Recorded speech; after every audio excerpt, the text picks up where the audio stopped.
Perek HaMoicher Es HaPeiros, Dav Tzadi Gimel, sponsored the Refuah Shlema for Shalom Aaron ben Chana. The Gemara resolves another challenge to Rav, who holds Holchim b'mamon achar harov, majority rules in monetary cases. A Mishnah Bava Basra established, according to Sumchis, Mamon HaMutal b'Safek Cholkim, a case of questionable liability. Sumchis holds the court divides the loss between the parties involved. Therefore, a pregnant cow that was gored by an ox, and it is uncertain if the fetus died from the goring, the loss is divided between the owner of the ox and cow. Although a majority of cows carry to term and give birth, this does not suffice to obligate the ox's owner fully. There is an additional reason to exempt him. The cow may have miscarried out of fear while the ox charged at her. The owner of the ox is exempt for grama, indirect damage. The Gemara rejects an assumption that Rabbi Shmuel's dispute is a Tanaic dispute, making theirs redundant. Tanakama holds the owner of a wild ox is not liable for a dead ox found by his side. Despite the fact there is a chazaka, a presumption that violent oxen continue goring, we do not automatically presume its guilt. Rabbi Akiva holds the owner of a mating camel is liable for a dead camel found next to it.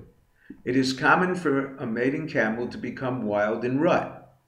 The Gemara assumed chazaka v'rov, majority and presumption, are equally strong. Therefore, Shmuel follows the Tanakama, and Rav, Ravacha. Rav differentiated between a presumption and a majority.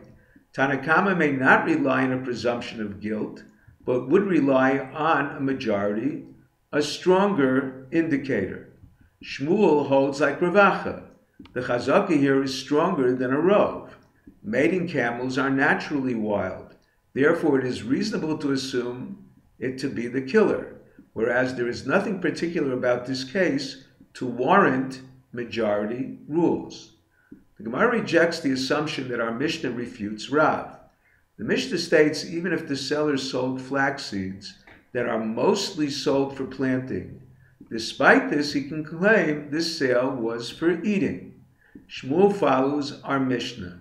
Rav subscribes to the opinion of Rabbi Yossi and those that dispute him in a brisa. They argue about which majority is stronger. Rabbi Yossi holds if the flax seeds did not grow, the seller must refund the buyer because the majority are sold for planting. His disputants hold we follow the majority of flaxseed purchasers who purchase for other purposes or uses as well. The Gemara discusses the extent of the seller's liability for selling faulty seeds.